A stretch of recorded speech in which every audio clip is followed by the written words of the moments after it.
buenos días, lo primero, y muchas gracias por la presentación.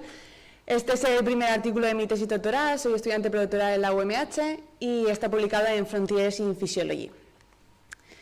En el ámbito del ejercicio físico sabemos que un aspecto muy importante es determinar correctamente la intensidad del ejercicio. Entre esos métodos de determinación de umbrales, uno de los más utilizados es, por ejemplo, el de basado en los porcentajes máximos, específicamente en la frecuencia cardíaca máxima, pero sabemos que esto presenta diferentes resultados en función del individuo. Sin embargo, cuando utilizamos umbrales de intensidad,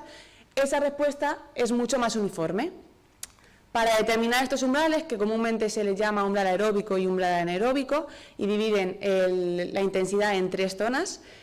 se utilizan tanto umbrales ventilatorios como umbrales de lactato de manera tradicional. Pero sabemos que estos tienen algunos requerimientos especiales, como que el personal y el material es bastante específico y tiene que ser cualificado, son costosos y también son invasivos. Aquí es donde la variabilidad de la frecuencia cardíaca se presenta como una alternativa mucho más accesible y económica para determinar estos umbrales. Para ser muy breve, simplemente, en concreto, el índice del que vamos a hablar, que es el de FA-alfa1, representa cómo de variable o de predecible son esos intervalos que hay entre R y R, entre latido y latido.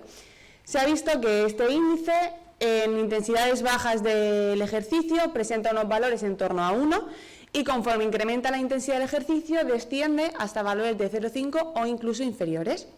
De hecho, ya hay estudios previos, como el que ponemos ahí un ejemplo de Umbland-Altman, que asocian un valor absoluto de este índice de 0,75 y 0,5 con el primer y segundo umbral ventilatorio de lactato, respectivamente.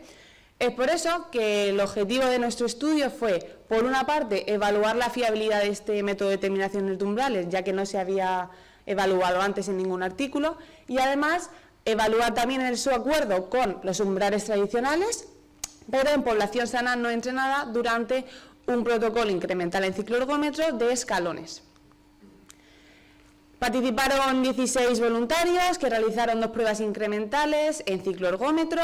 exactamente idénticas, separadas por una semana entre sí, donde se registró tanto el intercambio gaseoso, la frecuencia cardíaca, el lactato en sangre y la potencia. Datos que después sirvieron para analizar los umbrales, tanto los ventilatorios, siguiendo el método mixto propuesto por Keir y colaboradores, los umbrales de lactato, utilizando el software XFISLab,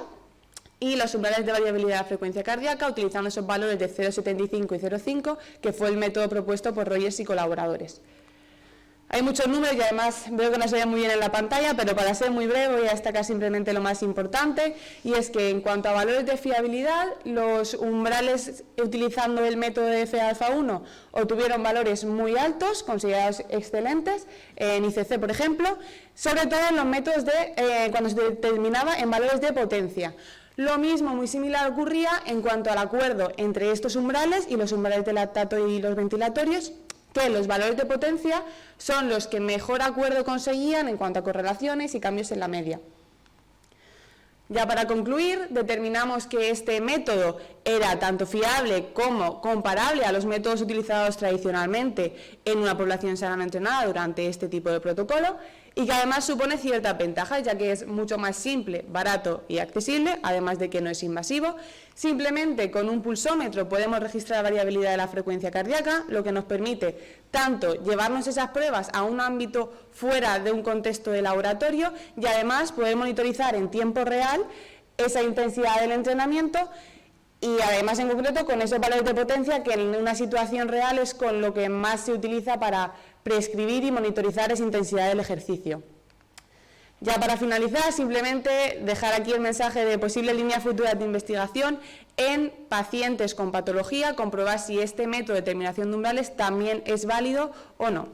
Muchas gracias por su atención.